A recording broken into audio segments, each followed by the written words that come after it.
The James Show Podcast. All right, so let's just start with the disappointing stuff, the local stuff first. I wanted, out of the 17 propositions on the Texas state ballot, I wanted all of them to pass except for 1, 4, and 14.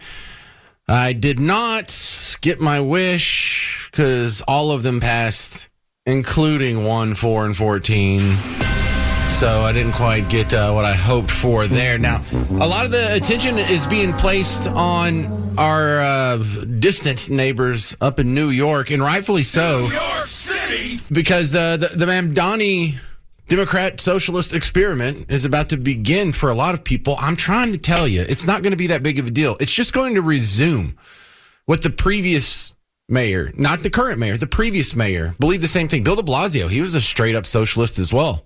He loved all those programs. He loved rent controls, and he loved all these other social programs and safety nets and soft on crime policies. And so it's not going to be anything you haven't seen before. And it's not really going to be that different than New York City under Bill de Blasio. The most important takeaway from this is that the guy is more overt about the terrible policies he believes than Bill de Blasio. And, you know, there's been this sort of masquerade, this disguise that no, I'm not a socialist or fascist. I'm way different than them. I'm a Democrat socialist. That's totally different. Oh, really? Same terrible policies. You just get to have elections. How is that really different?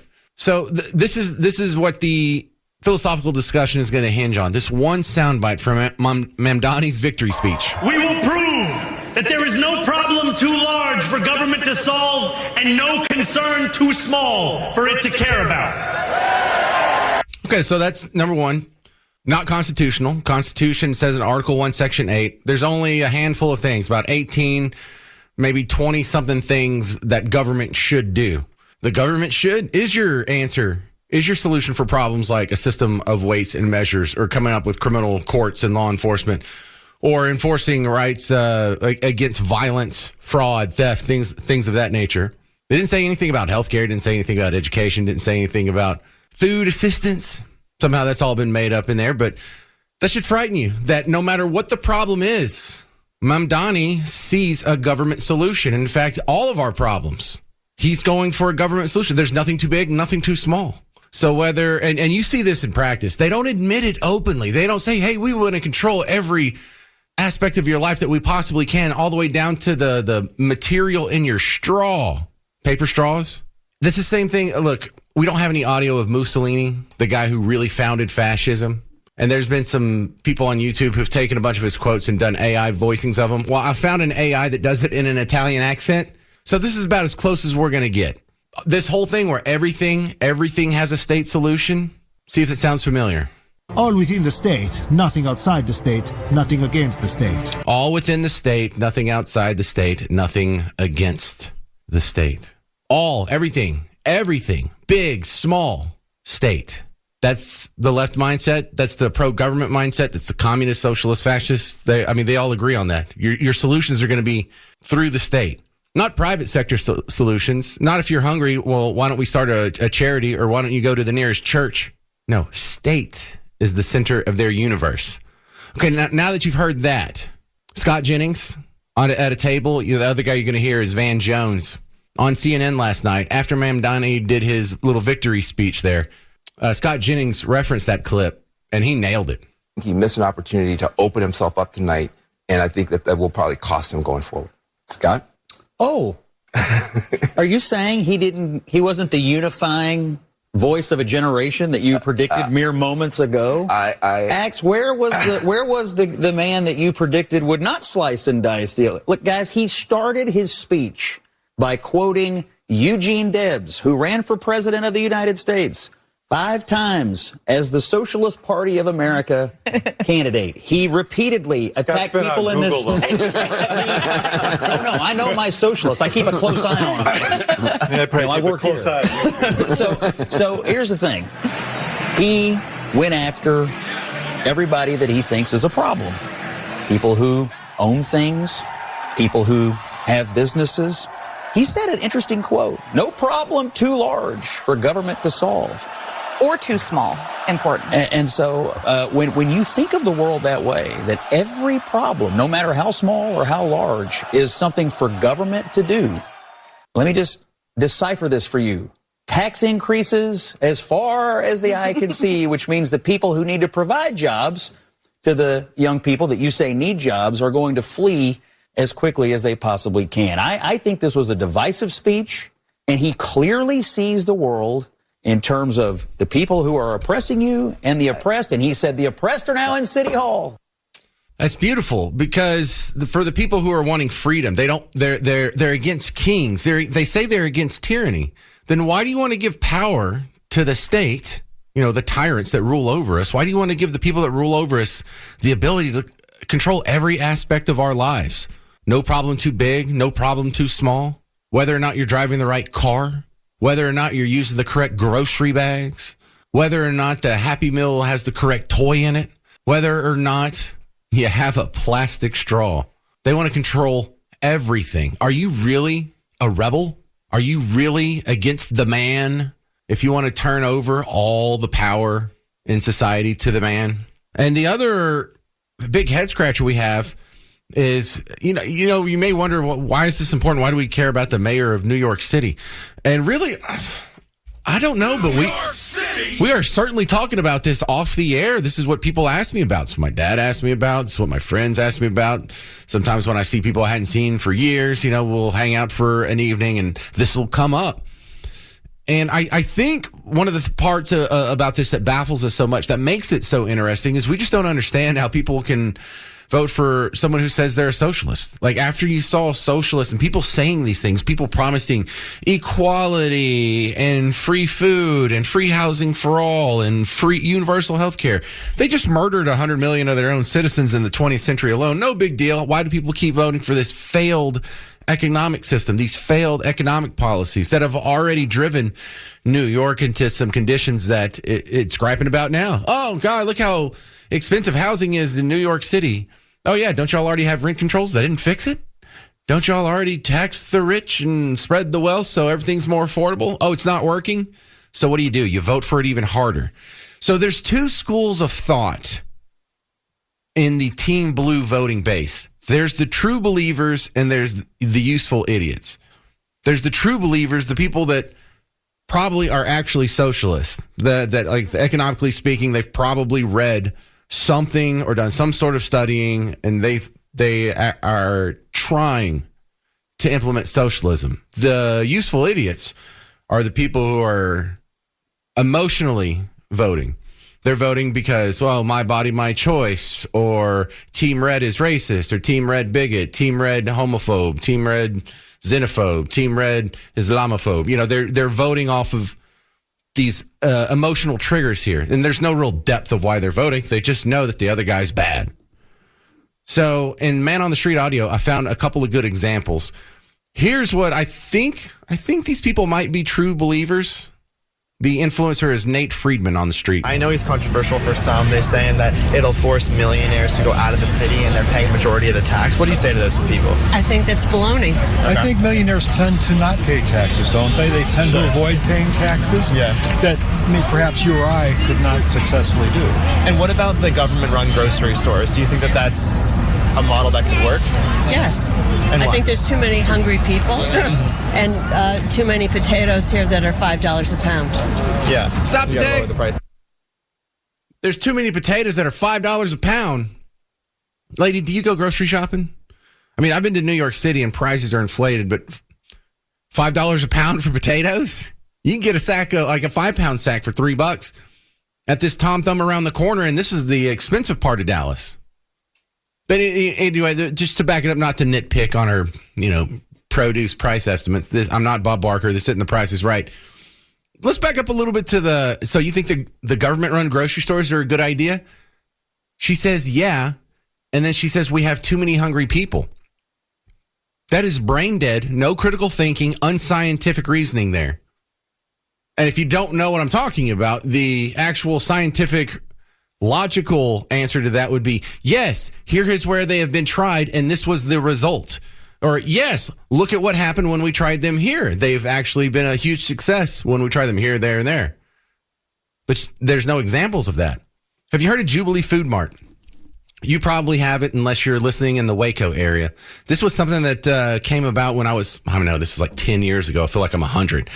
But a long time ago, 10 years ago, the James Show was on a station just a couple hours south of where I am right now in Waco. And the local activists were pushing for one of these, a government-run grocery store. They were trying to address a food desert because, how do you explain the terrible educational results, the high crime, the low property values, and all the other vagrancies and problems that are going on in these underprivileged communities? And someone's big idea wasn't, no, we don't need dads. We need to be walking distance within an organic bell pepper.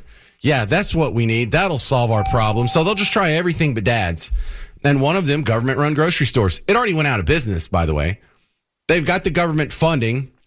They said this will show all those evil, profit-driven, greedy corporations how it's really done, how you can really serve the community, how you don't have to charge big prices and have a big store to turn a profit. They don't know anything about profit. We'll teach them. It's out of business. Went out of business. And it didn't even try and turn a profit. All it did was go to the local jurisdictions at the city and the county and the state level and lobby their representatives for grants.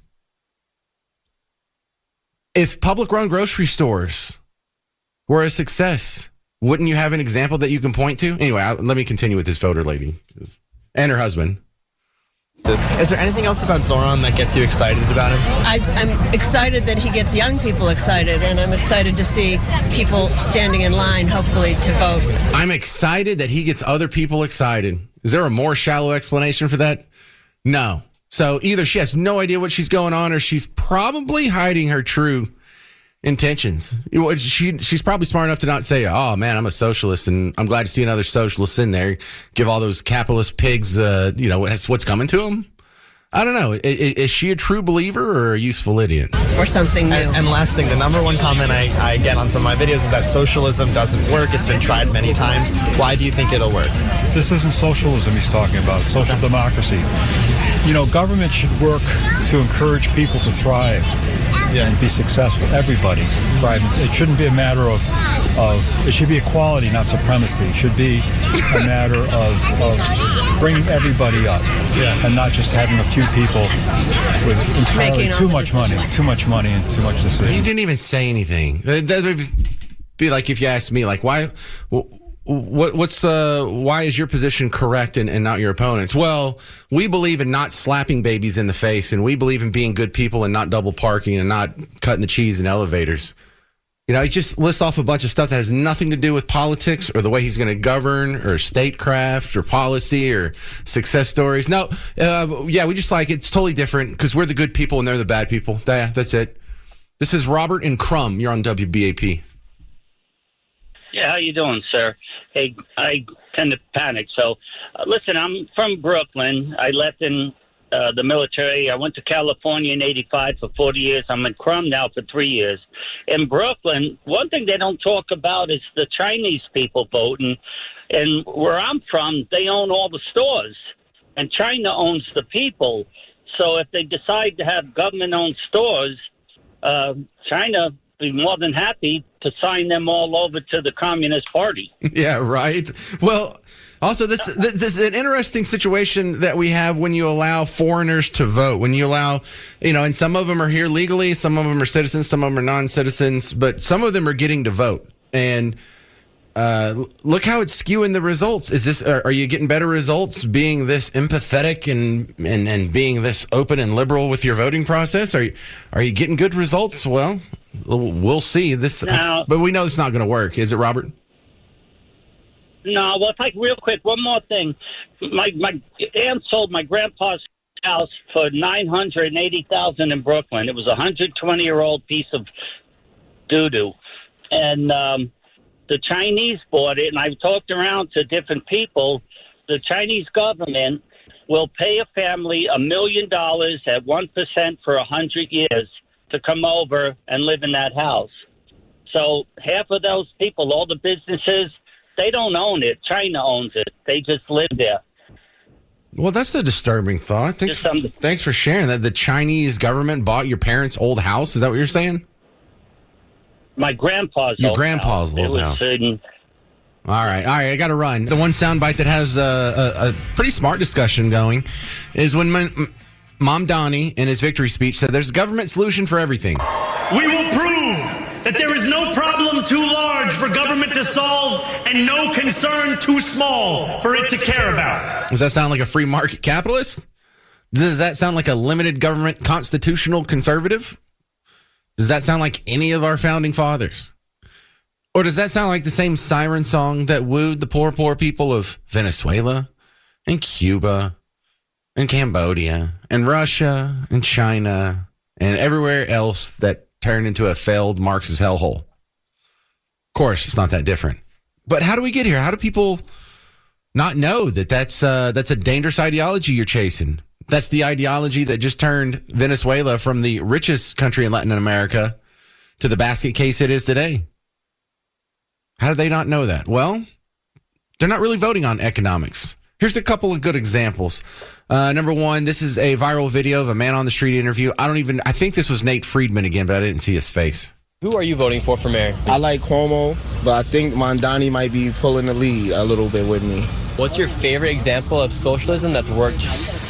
I don't have a big example of it, of socialism. Like between Venezuela, Cuba, Soviet Union, what's your favorite one? Man, you put me on the spot. I'm gonna have to go Cuba. Man, I'm gonna have to go Cuba.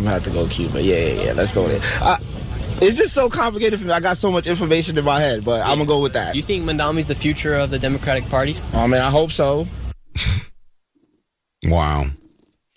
Here's another one. This is Charlemagne the God. He's the host of The Breakfast Club. It's a hip-hop morning show, one of the bigger ones, but they're based out of New York City. And he was correcting one of his guests on Trump. Listen to this. I'm American. You can't just deport me there. I have no criminal record. Well, no, that's part of what he's been doing. He's been deporting people who are actually U.S. citizens or people who've been going through the process. Well, you have to have some kind of criminal record. He'll find something. Well, you'll find me, man. That's it. That's really been the whole. No, that's been the whole thing. That's why people are upset. Yeah, so it's a combination of you're going to get all this free stuff, plus the other guy's literally Hitler. I mean, he's deporting even American citizens. No one is safe. That's how they end up getting them. Emotion, guilt, free stuff. That's the formula. That's how it works every single time. Kevin, North Richland Hills. You're on WBAP. Hey, I wanted to chime in on this topic. Sure. And I was a flight attendant back in '94, and I was flying international all over the world, and doing a transcon from New York to L.A. And I flew with this girl, and she had a Russian accent, and I was flight attendant in charge, and they call it purser now, but. After all that stuff, you start talking. What did your husband do? He runs the underground communist paper out of L.A. What, the Daily Worker or something? I don't know. I got so hacked off. I went to the back of the aircraft, flying a wide body, and I told the girls, I said, hey, someone go up there and work with her. I told them what was going on. I said, I can't work with her anymore. And that was in 1997 that I met this girl. Okay. So, and I asked her, I said, why an underground communist paper? Well, we're trying to change the U.S. from within. And that's when I got so hacked off. I thought, I'm out. So, well, look, wanting to change the U.S. from within for the better isn't a bad thing. It's the communism that's the bad part. That is what I was talking about. Okay. Well, you were astounded at the lady's situation, but I mean, how does that make her intolerable to work with? And also, you're a male flight attendant? Yes. Yeah, I have all kinds of questions going here. And straight, okay. You've heard those jokes before. I didn't bring that up. I wasn't gonna. No, sorry. And two girls. I'm a grandfather. Okay. So, but anyway, I just wanted to throw that out there and to let everybody know that this has been going on for a long time. Well, they're like the flat earthers of not just economics, but really the recent human history. You know, like what has been the most destructive force on the planet? Who has killed the most people? What ideology? And I'm not talking about a skin color, and I'm not talking about a nationality or an ethnicity. These are all just unimportant traits, physical traits. The important thing is the ideology, and it would be this strain, this socialism, communism, fascism, these three different branches of the Team Blue tree. You aced the test. All right. Well, thank you very much. So we also have the quote. He started off by quoting Eugene Debs. You heard Scott Jennings refer to that on CNN last night. And Eugene Debs here, I know 55% of you weren't listening 5 minutes ago. I got it. I'll play it again. This is Scott Jennings with Van Jones on CNN last night. He missed an opportunity to open himself up tonight, and I think that will probably cost him going forward. Scott? Oh.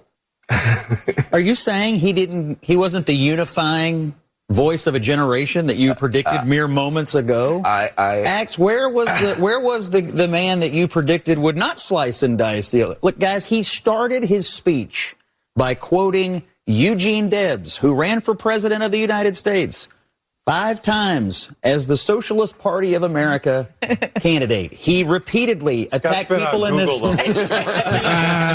Scott called him out for quoting one of the probably the best known socialist in American history. Yeah, do you know what party he was a member of before he split off and started running for office as a socialist? Yeah, that's right, the Democrat Party. Aren't you told constantly that there was some big switch in the ideologies of the party?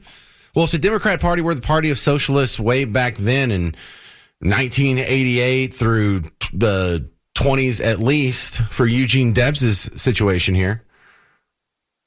Well, isn't that still the case now? I thought there was a big switch. Well, the socialist won in New York City. The Democrat won in the Virginia race that we were all watching, and seemed to be a pretty good day for Team Blue yesterday. Now, something that came to my attention since yesterday's James show, and I'm a little late on this one. Jasmine Crockett did a campaign ad that was put out last week by Jane Fonda. Did you see this? I have the audio for you. If you haven't seen it, it's just Jane Fonda standing next to Jasmine Crockett. But why is this important? Because Jasmine Crockett was doing an ad with Jane Fonda, not for Jasmine Crockett, but for Prop 50. Prop 50, Proposition 50 that was on the California ballot. You know how we had 17 propositions? Well, Prop 50 for them was to say that we're going to redistrict and gerrymander our state even harder because Texas did. Now, why is this important? Because Jane Fonda is based out of California. And she wanted to do something about it. She's a very politically minded lady. She goes on The View pushing this stuff. It's in all her interviews, whatnot. Jane Fonda surveyed the landscape and decided that Jasmine Crockett would be a good person to do a video with to gain support for Prop 50 with California voters. And I don't think she's wrong. I think it's just an observation of fact. Jasmine Crockett, her profile on the national level is so big, so strong, so well liked, so just pushed, absolutely pushed by the media, that she is influential with California voters. You know what that means? That means the table is set for her to make the promotion to the national stage. There will be the day, and it will probably be very soon, when Jasmine Crockett won't be running for an office that encompasses the district I'm sitting in now.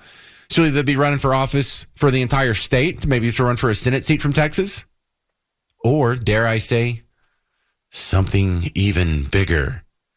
But today's episode of What the Heck Did Jasmine Crockett Say This Time, it's going to be the ad with Jane Fonda. Jasmine Crockett, queen of the liberal.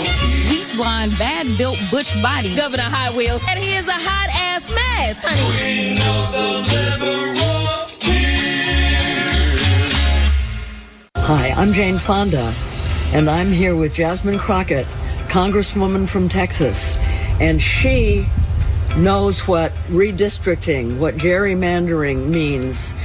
She is so powerful in Congress that the GOP want to get rid of her district in Texas. They've redistricted her house out of her district. We have to vote yes on Prop 50, don't we, Jasmine? Absolutely. So, November 4th, California, we need you to stand up. You just heard it from the Queen herself, okay? It is time for us to fight fire with fire. Instead of having one hand behind our backs, I need you to show up. This is about our democracy. This isn't about just me being in Texas. It's about our voices. It's about making sure that there is a check on the power that, well, is out of control in D.C. So make sure you vote yes on Prop 50 on November 4th. Please do it. Yes on Prop 50. I know you would never vote for her. I know you're not a big fan. But Jasmine Crockett is not going away. And unless there's some big scandal that we don't know about yet that's going to pop up, she really is the future of the Democrat Party. Her and the other one, AOC. Here she is last night. CNN could ask any one of the 100 senators or 435 people in the House of Representatives to be on stage with them in the post-debate, in the post-election coverage. They chose AOC, and here was her reaction. Well, what I think is so impressive about what Zohran Mamdani accomplished tonight, as well as the entire movement of New Yorkers that came out to vote for him, is that he had to not just defeat a Republican, he had to defeat a Republican and the old guard of the Democratic Party at the same time. He was fighting a war on two fronts and not just one. And he still won resoundingly. And I think the message that that sends is that the Democratic Party cannot last much longer by denying the future, by trying to undercut our young, by trying to undercut a next generation of diverse and upcoming Democrats that have the parties, the actual party, that are actual electorate and voter support. Yeah, go ahead and keep going in that direction. Nothing could possibly go wrong. The James Show Podcast.